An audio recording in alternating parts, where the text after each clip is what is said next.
n'hésitez pas à faire signe, on fera ce qu'il faut.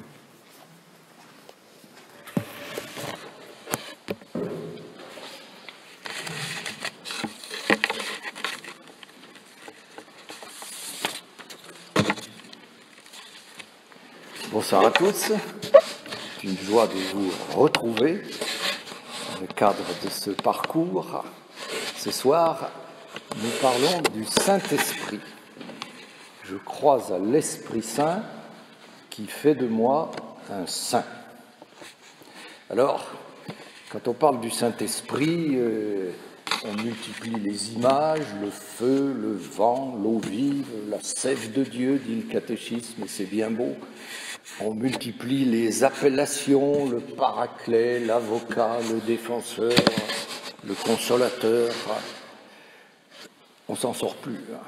Alors, plutôt que de se noyer dans ce foisonnement, moi je vais dire des choses simples, mais basiques, celles qu'il faut retenir.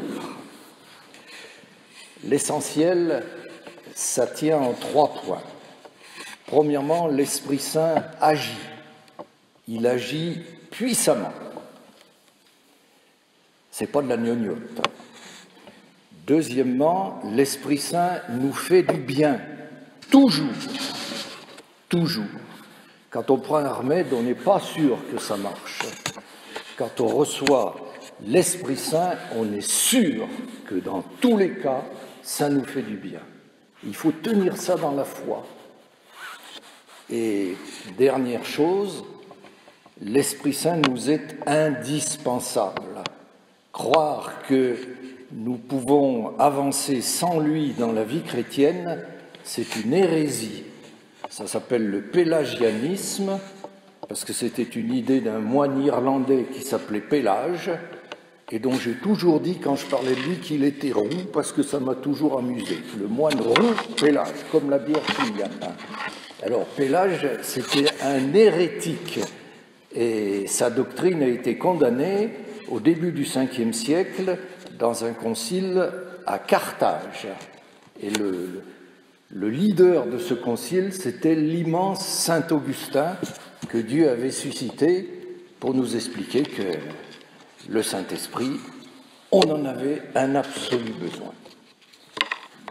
Alors on reprend ces 3 points. Il agit, et il agit avec puissance. On sait tous que l'Esprit Saint, c'est le feu de la Pentecôte. Et qu'est-ce qui se passe à la Pentecôte? Il sort les apôtres dehors. Deuxièmement, il met sur leurs lèvres les paroles qu'il faut. Ils n'ont rien préparé. Ils sont dehors, ils parlent. Et troisièmement, il ouvre les oreilles de ceux qui sont là, ce qu'on appelle le miracle des langues. Le Saint-Esprit, c'est l'âme de la mission. Quand on témoigne de notre foi, quand on évangélise, quand on... tout ce que vous voulez, il faut être plein d'Esprit Saint parce qu'il fait tout. Il fait tout. Vous avez bien noté, on oublie toujours qu'il a ouvert les oreilles. Il a ouvert les oreilles. Et il a dit aux apôtres les mots qui ont touché les cœurs. C'est pas la peine de préparer. Il faut y aller avec le Saint-Esprit.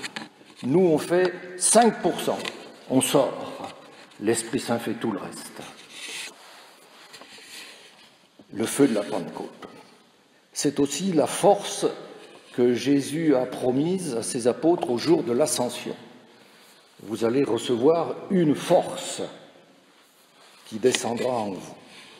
Alors, en grec, l'évangile a été écrit en grec, force, c'est dynamis.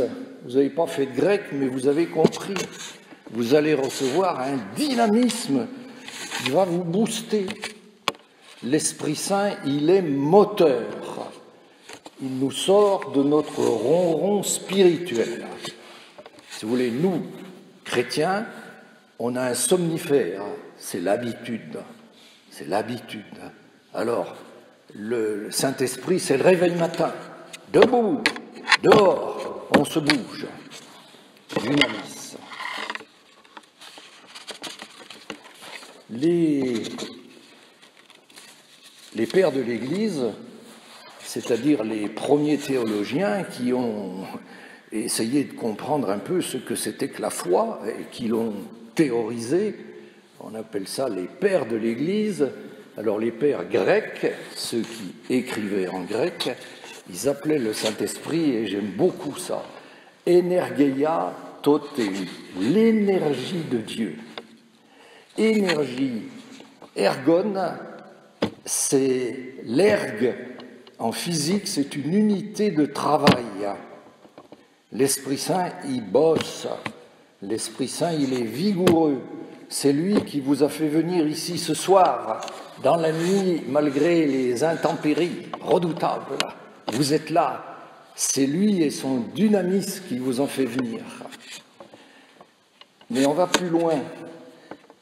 Énergie. J'ai parlé de ergie, ergue, mais il y a aussi en, et ça c'est très important. C'est très important. En, au-dedans, à l'intérieur.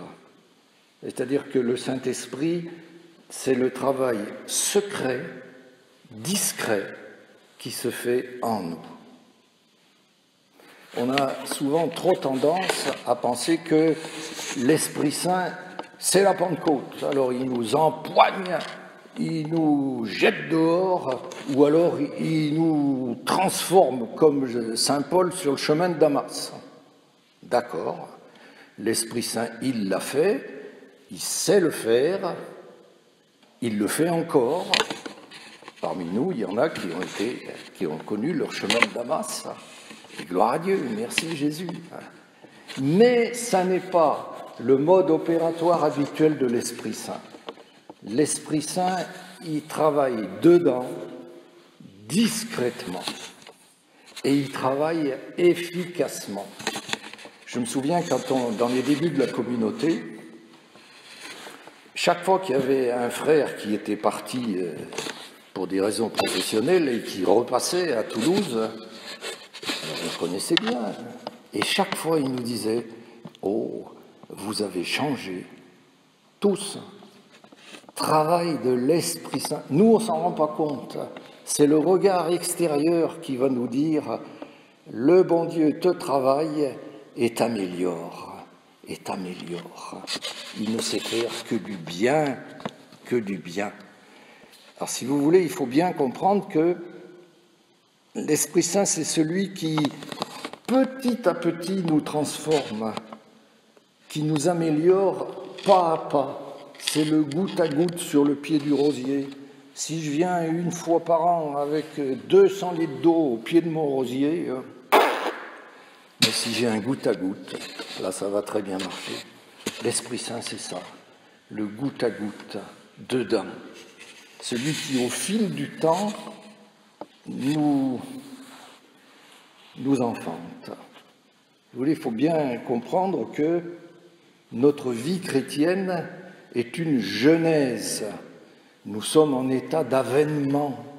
Nous sommes comme une fleur qui commence par un bourgeon et que le bon Dieu veut voir s'épanouir. Ça, c'est le travail de l'Esprit Saint. Et je veux maintenant en profiter pour faire un sort à une bêtise qu'on entend souvent. Le bon Dieu t'aime comme tu es. Non, mais non.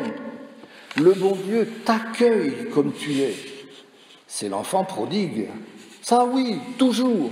Il ne lui a pas dit, tu pues, va prendre une douche et on discutera après. Il nous accueille toujours comme nous sommes. Mais il veut que nous nous améliorions. Il veut que nous grandissions. Vous avez des enfants. Vous ne voudriez pas qu'à 15 ans, ils aient une taille physique et spirituelle de 5 ans. Vous diriez, mais ça ne va pas. Mais avec le bon Dieu, c'est la même chose. Donc c'est le Saint-Esprit qui est l'agent de cette genèse. J'aime bien de dire qu'on est en avènement. Et c'est jamais fini. Jusqu'au dernier jour, au jour de notre passage, ou alors là, ce sera l'avènement total. Et si la fleur n'est pas bien déplissée, la serre du bon Dieu, c'est le purgatoire. Et il va s'occuper de faire ce que nous n'avons peut-être pas fini de faire pendant notre pèlerinage sur la terre. Ça va, ça? Bon. Je dirais pour résumer que c'est le levain dans notre pâte. Le levain qui l'a fait lever petit à petit. Le germinateur. La liturgie est magnifique. Pendant ce qu'on appelle le temps ordinaire, c'est-à-dire le temps du Saint-Esprit. Le temps ordinaire commence après Noël au baptême de Jésus, descente de l'Esprit Saint. Et puis, il va finir avec le début du carême. Et après Pâques, il va revenir avec la Pentecôte. Et pendant le temps ordinaire, le prêtre a des ornements verts. Vert. Alors on dit, oh, vert comme l'espérance. Non, vert comme la germination. C'est le vert écolo-spirituel. Alors quand vous voyez votre prêtre venir célébrer la messe dans ses ornements verts, vous vous posez la question, est-ce que je germe? Est-ce que je germe suffisamment? Oui. Alors, là je suis obligé d'aller vite, mais j'ai dit, c'est le deuxième point, que le Saint-Esprit nous était nécessaire, indispensable, on ne peut pas s'en passer. Sans lui, nous ne pouvons rien faire que des bêtises. Ouvrons les yeux et regardons le monde dans lequel nous vivons. Il a jeté Dieu par-dessus bord, il a apostasié et nous voyons ce qu'il fait. D'accord? Jésus nous a dit, c'est dans Saint Jean au chapitre 15, dans l'allégorie de la vigne, « Séparés de moi, vous ne pouvez rien faire ». C'est clair, c'est précis. On se dit toujours que Pélage n'avait sûrement pas lu l'Évangile. Lui, il disait « Saint-Esprit, c'est bien, c'est la cerise sur le gâteau, mais on peut très bien s'en passer. » Ben non, Jésus a dit « Séparés de moi, vous ne pouvez rien faire. » Nous sommes les sarments, et l'Esprit Saint, c'est, selon la belle expression du catéchisme, la sève de Dieu donnée à l'homme. Si la sève ne circule pas, nous ne portons pas de fruits, nous ne nous développons pas spirituellement, nous restons des nains pour le désespoir de notre Papa bon Dieu.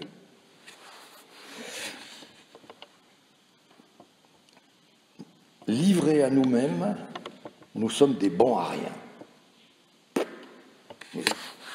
C'est très important d'en être conscient, de le comprendre, parce que notre vie spirituelle va en être changée, bien sûr.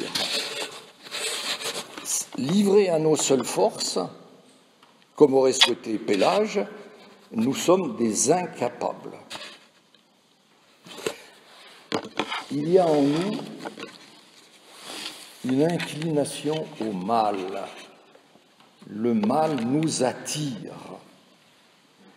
Vous trouverez sur le papier qui vous sera proposé à la sortie un texte bien connu de saint Augustin qui s'appelle « Le vol des poires », où il explique que quand il était jeune, il allait voler des poires chez son voisin, que ces poires étaient immondes, immangeables, alors que lui, dans son jardin, il en avait de bonnes, de succulentes.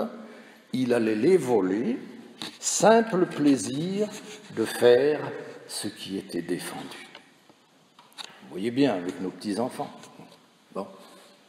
On est incliné à mal faire. Pourquoi? Parce que notre nature a été estropiée par le péché originel.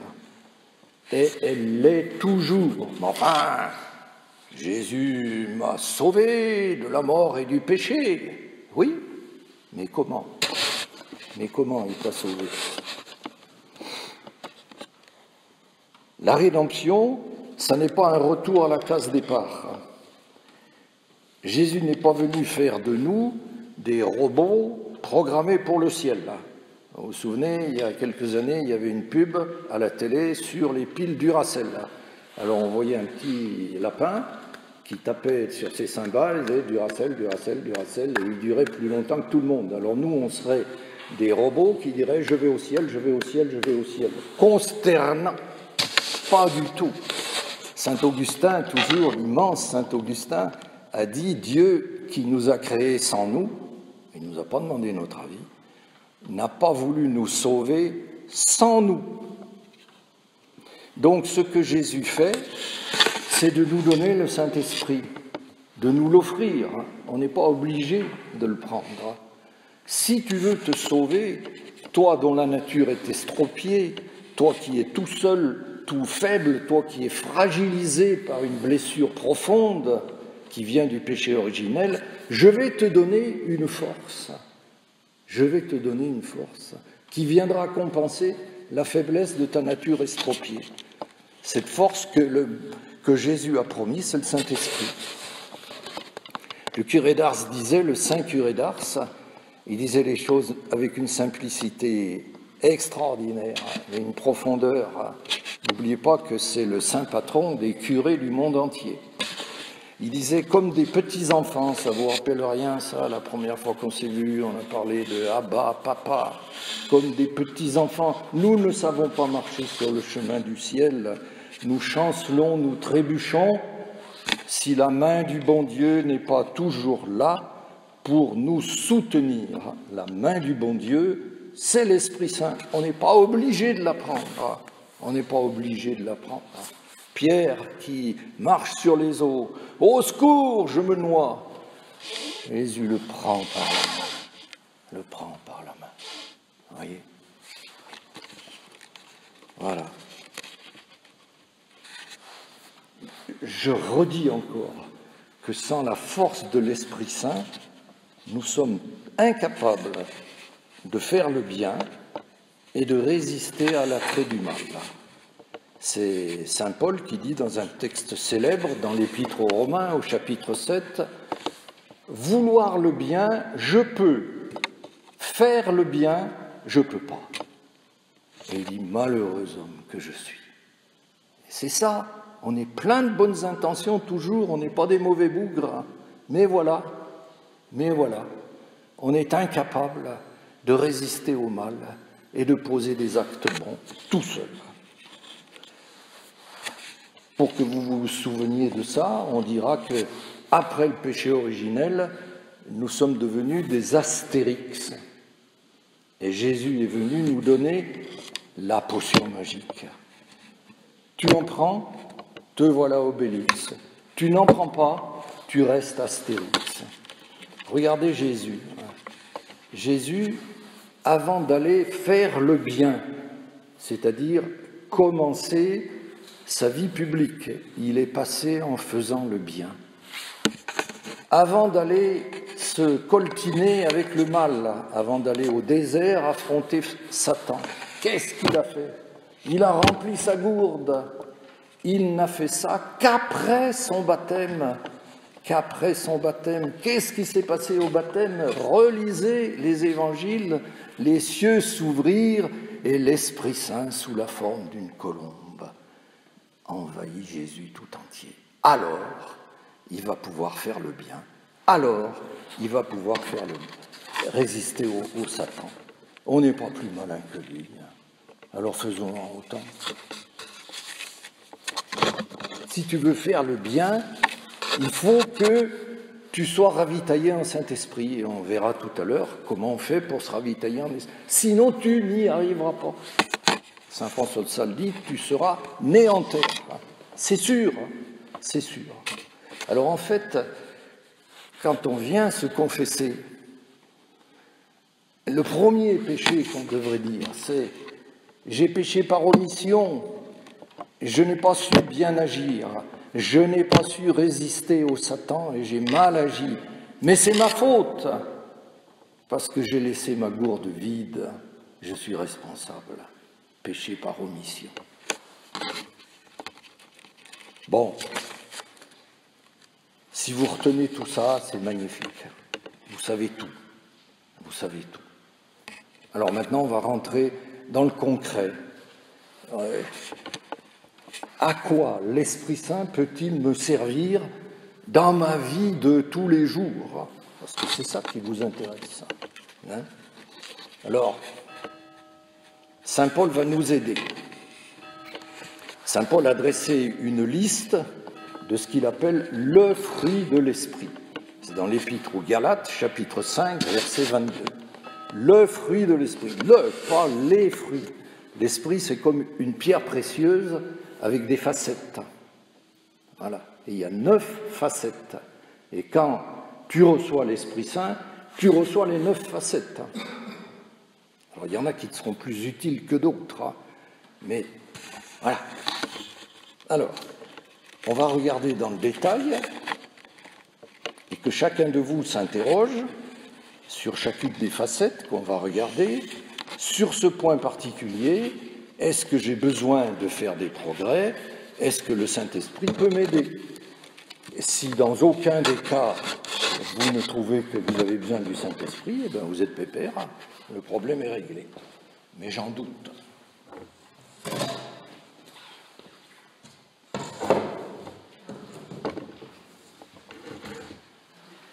Voilà l'énumération de Saint Paul. Vous l'aurez sur le papier qui vous est proposé à la sortie. C'est important, il faut le savoir, il faut le posséder. Alors on va c'est pas assez haut peut-être. Non, on pourrait peut-être le mettre sur une chaise, non? Est-ce que j'en vois qui tire Oui. On va le monter. Merci bien.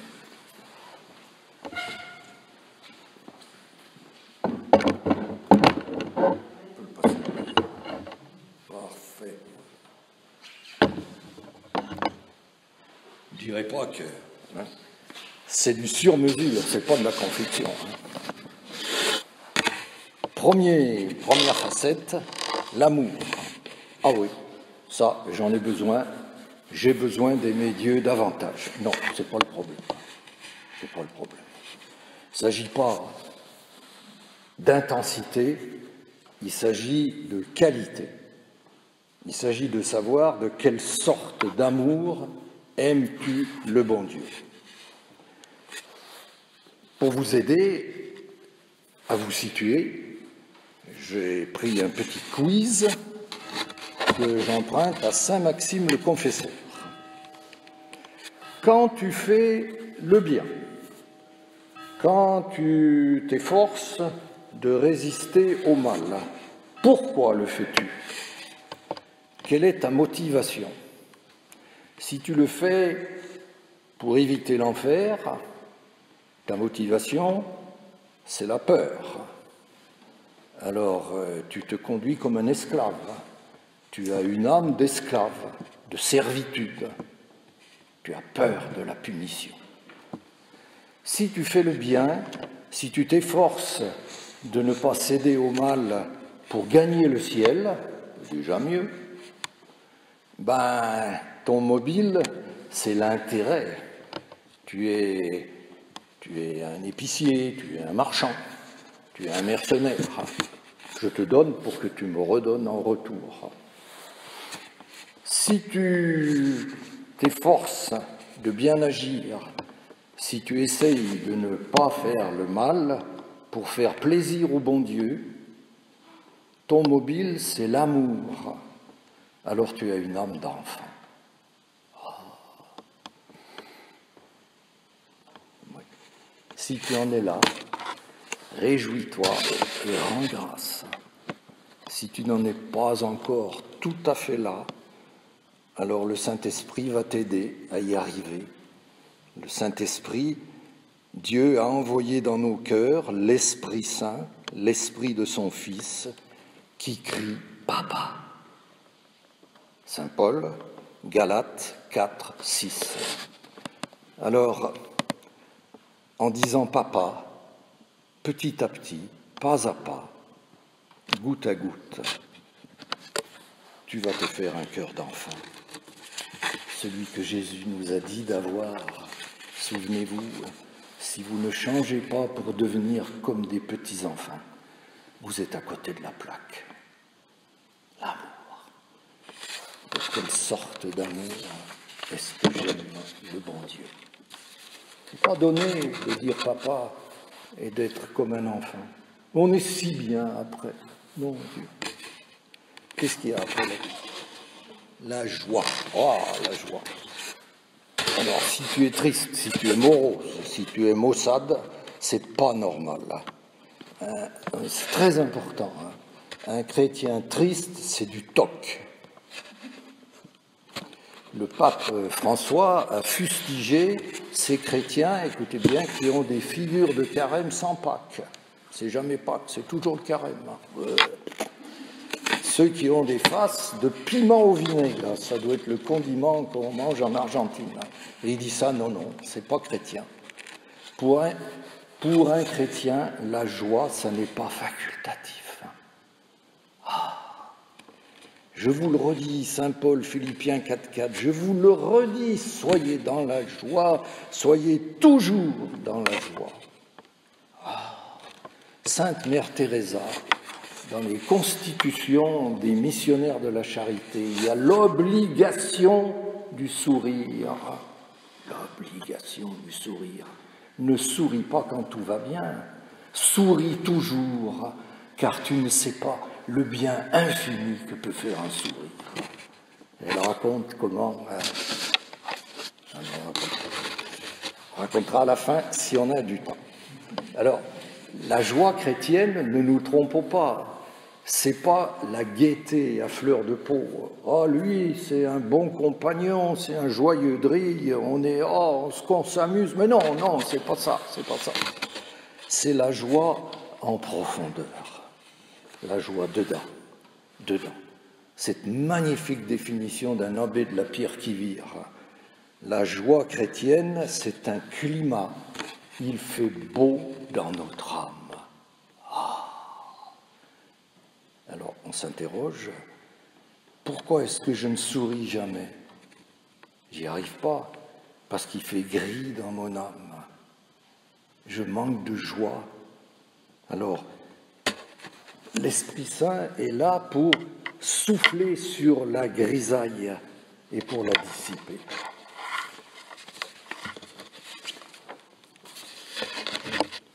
La paix, c'est ça, hein? Alors, si tu es stressé, si tu es tendu, si tu te tracasses, tu as besoin d'être pacifié. Si tu te fais de la bile pour tout, pour n'importe quoi, on va s'en sortir. Ce soir, il n'y aura personne à Palaja, il pleut. Ouais, alors, et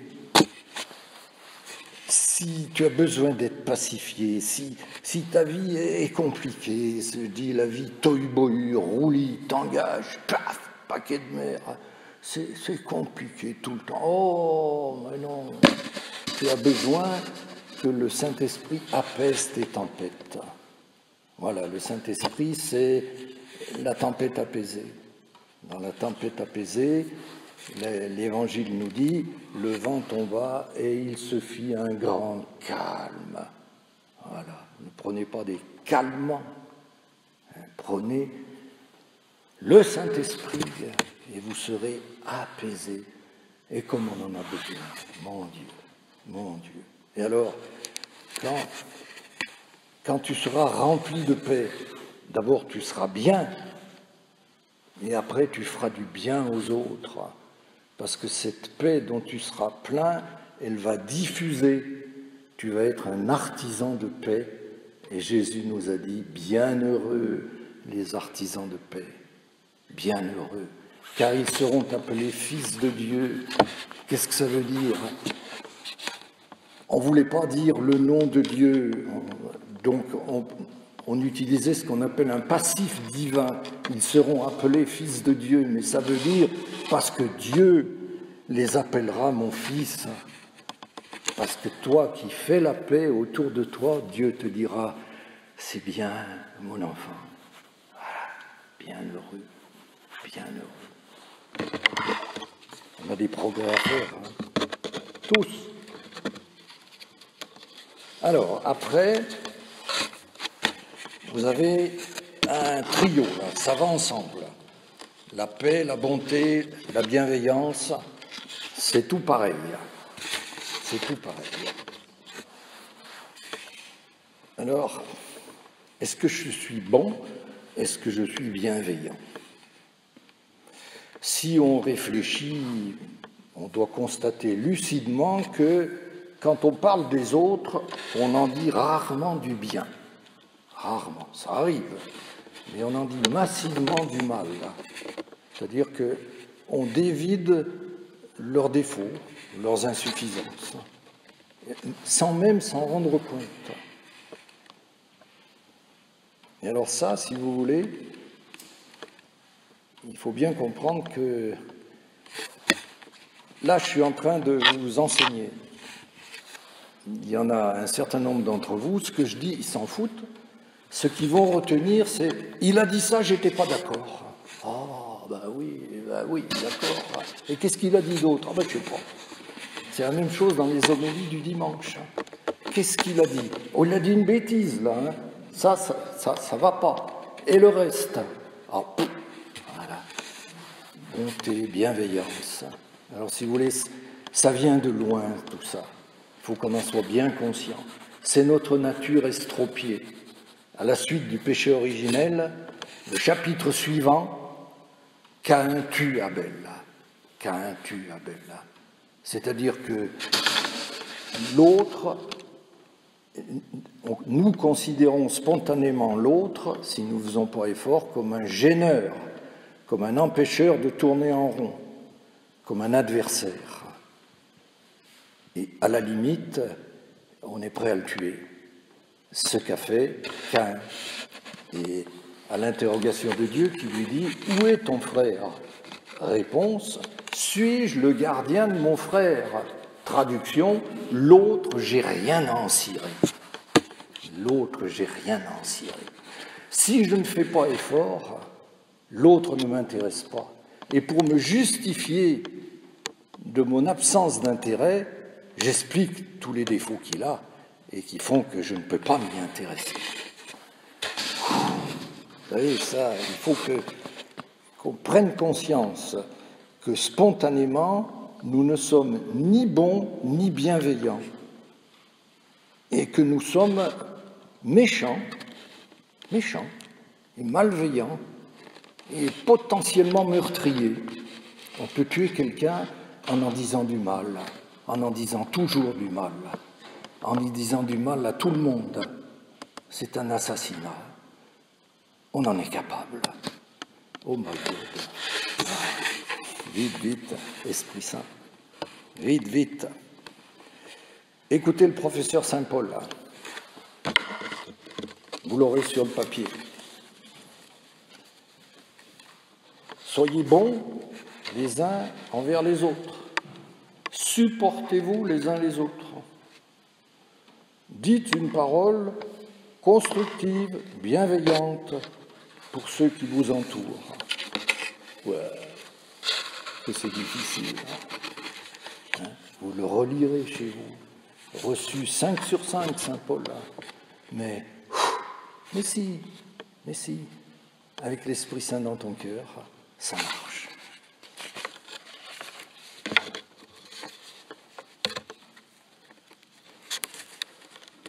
Alors on en est où là? Maintenant c'est quoi?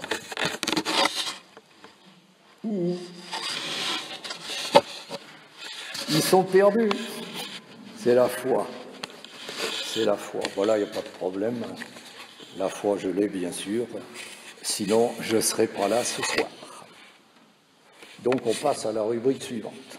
Attends. Pas si vite.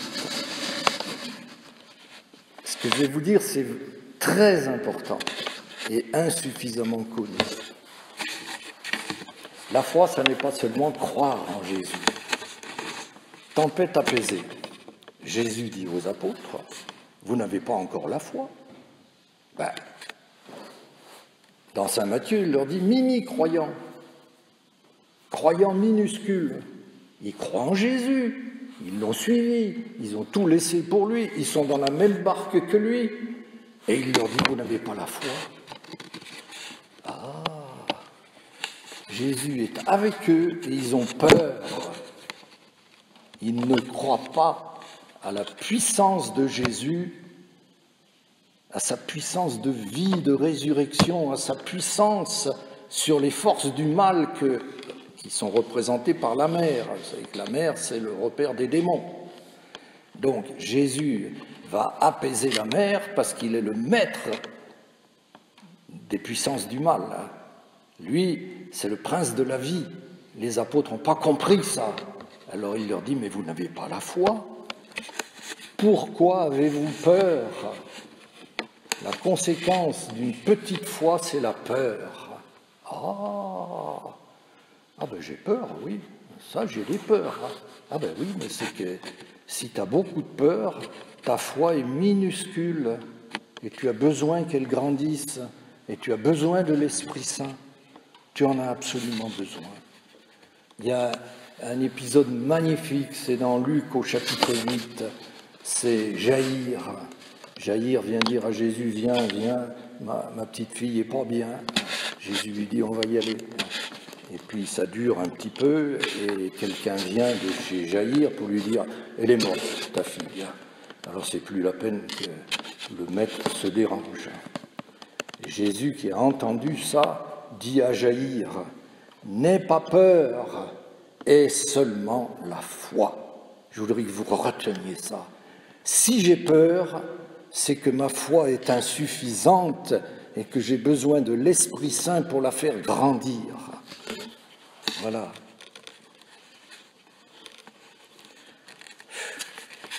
Est-ce que je crois vraiment que Jésus a la puissance de me sortir de tous mes mauvais pas? Est-ce que je suis comme le petit enfant dont parlait le curé d'Ars? Est-ce que, tenant la main de Dieu, je me sens en sécurité? Alors je n'ai pas peur. Je vous citais la dernière fois, le petit enfant du funambule. Tu as eu peur à 70 mètres de haut? Ben non, vous étiez dans les bras de papa, vous ne pouvez pas avoir peur. Ah, si nous avons peur, notre foi n'est pas suffisante et nous avons besoin de l'Esprit Saint. Pardon, Jésus, pour mes peurs sans fondement, pour ma foi vacillante, celle du père de l'enfant épileptique en Marc chapitre 9. Il faut aller relire ça. Jésus descend du Tabor et il y a plein de gens, et puis il y a un papa qui a amené son enfant qui est possédé, épileptique, et les apôtres ne sont pas arrivés à le guérir. Alors il vient vers Jésus et il lui dit, si tu peux, par pitié pour nous, viens à notre secours. Et Jésus le reprend, si tu peux, tout est possible en faveur de celui qui croit. Alors la suite est bouleversante. Le père qui veut sauver son enfant, il dit, je crois. Tout est possible en faveur de celui qui... Je crois. Et puis, il ajoute, viens au secours de ma petite foi. Oh, la belle prière. Viens au secours de ma petite foi. Voilà. Seigneur, je te demande de venir par ton Esprit Saint remplacer ma foi vacillante, ma petite foi, ma foi minuscule, par une foi robuste.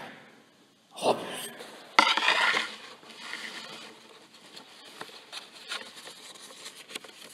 L'humilité, c'est ça? Bon, pas de problème. Moi, je suis un type bien. Je donne aux deniers du culte, largement. Je vais à la messe tous les dimanches. Je vais même à la retraite de carême. Et puis tous les 15 jours, je vais à Palaja. Oh. Les pharisiens, quoi. Oui, mais... L'Évangile nous dit, c'est pas celui-là qui est reparti justifié. Il est bien content de lui, mais le bon Dieu, moins. C'est le public. Voilà. Alors, je le dis de façon imagée, mais on est souvent bien content de nous. On n'est pas des mauvais chrétiens. C'est pas notre faute. 5% on fait. Le bon Dieu fait 95% avec l'Esprit Saint qui nous est offert. Alors j'ai pas de raison de faire le malin.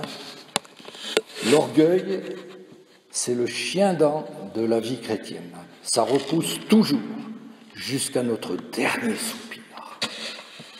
L'orgueil. Et le Saint-Esprit, c'est le désherbant. Voilà.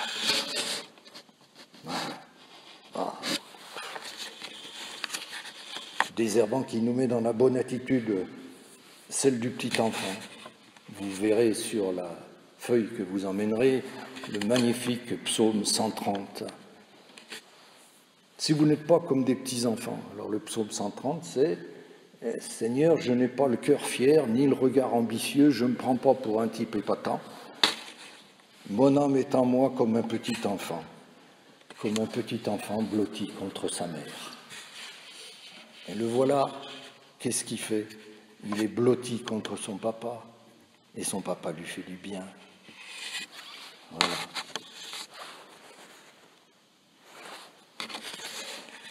En ce moment, c'est le carême. Alors, c'est l'Avent, c'est la même chose. C'est un temps de préparation à quelque chose d'important. Et les prêtres sont habillés en violet. Donc, on a dit que pendant le temps du Saint-Esprit, ils seraient habillés en vert. Est-ce que je germe? Là, ils sont habillés en violet. Alors, le violet, tout a une signification dans la liturgie. Rien n'a été décidé par hasard. C'est extrêmement enrichissant de le comprendre. Le violet, c'est pas la couleur de la pénitence. Oh mon Dieu, mon Dieu, mon Dieu. Le carême et l'Avent, c'est pas des temps de pénitence. Hein? Dans 3 jours, ce sera le dimanche de mi-Avent. Ça s'appelle le dimanche de Gaudété. Réjouissez-vous! Et on va quitter le violet parce qu'on se dit, ils vont avoir perdu de vue. Donc on va être en rose parce que la liturgie va nous dire, réjouissez-vous, ne vous laissez pas abattre. Ce qui nous est demandé, c'est pas de faire pénitence, c'est de faire des efforts par amour pour accueillir le don de Dieu, le petit Jésus, Pâques. Voilà, le violet liturgique. L'effort qui nous est donné, qui nous est demandé, c'est le plus difficile. C'est un effort en creux.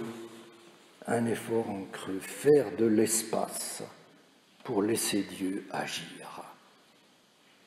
Alors ça vaut la peine, ça. Voilà un beau de carême, quoi. Et l'évêque de Pamiers, qui a une magnifique devise, magnifique. Ce qui est important, c'est du latin, hein, alors je vous le dis pour comprendre, c'est beau, hein. Non oportet agere, sed agi. Ce qui est important, ce n'est pas d'agir, c'est de se laisser faire.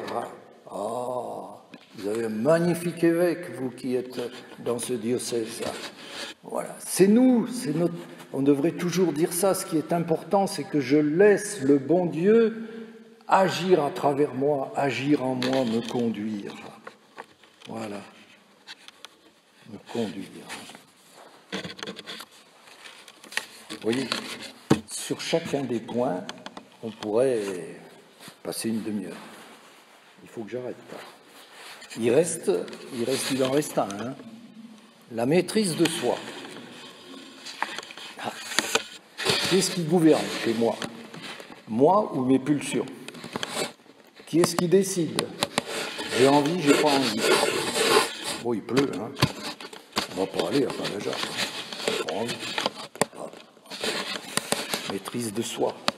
Si j'attends d'en avoir envie pour aller me confesser, j'irai jamais. C'est clair, c'est précis. Oui, mais c'est souvent, notre décision est souvent fondée là-dessus. Je ne suis pas maître de moi, pas suffisamment. Je suis d'un tempérament éruptif. Je monte sur mes grands chevaux pour des broutilles. Clameur, emportement. Le Saint-Esprit est capable de réguler le volcan, de tempérer le volcan, de te donner cette maîtrise de soi qui te manque. Il va diminuer pas à pas, goutte à goutte, mais il va le faire. L'intensité des éruptions et la fréquence des éruptions, tu accéderas à la maîtrise de toi. Professeur Saint-Paul, de nouveau, vous l'avez sur la feuille. Emportement, colère, clameur, tout cela doit être extirpé de chez vous. Extirpé. Alors, on connaît le désherbant. Hein? Vous voyez ? C'est fini pour le petit papier, le petit... Voilà. Alors, évidemment, si on est honnête, à un titre ou à un autre, on est obligé de constater que l'Esprit Saint nous fait du bien. Donc, qu'il faut aller le chercher. Il faut remplir notre gourde. Il ne faut pas être comme les vierges imprévoyantes, avec la lampe vide, la gourde vide, née en terre. Alors, les points de ravitaillement de l'Esprit Saint, vous les connaissez bien. Pas si sûr. On n'a pas le temps de faire des interrogations. Les sacrements, et tout spécialement les deux sacrements de la route, l'Eucharistie et la confession.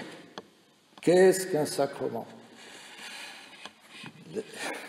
Je cite saint Thomas d'Aquin parce que je suis un savant. C'est le signe visible d'une réalité invisible. D'une réalité. Il se passe toujours quelque chose quand nous recevons un sacrement. Et ce quelque chose, c'est quoi ?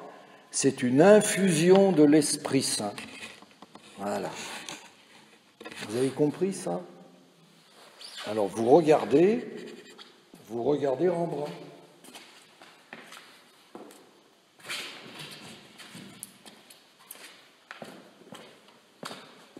Je veux que tout le monde le voie bien. Le sacrement, c'est ça. Les deux mains du bon Dieu posées sur moi, qui m'infusent l'Esprit Saint. Regardez la lumière de l'Esprit, la lumière de Dieu qui se diffuse dans l'enfant perdu et qui le fait renaître, la lumière de guérison, la lumière de renaissance. Les deux mains du bon Dieu, la tendresse de la main féminine et la force de la main masculine. Tendresse et douceur de la grâce du Seigneur. C'est l'Esprit Saint. Chaque fois que je reçois un sacrement, souvenez-vous de ça. Vous avez les deux mains de Dieu, mais elles ne prennent pas possession de vous. Vous voyez, c'est comme un manteau qui effleure avec douceur, avec amour. C'est pas... Non, c'est beau. Théologiquement, c'est fabuleux. Regardez-le, souvenez-vous-en. Quand je vais me confesser, les deux mains du Père qui m'infusent l'Esprit Saint dont j'ai tant besoin. Les sacrements. La prière. Bon. Comme c'est difficile.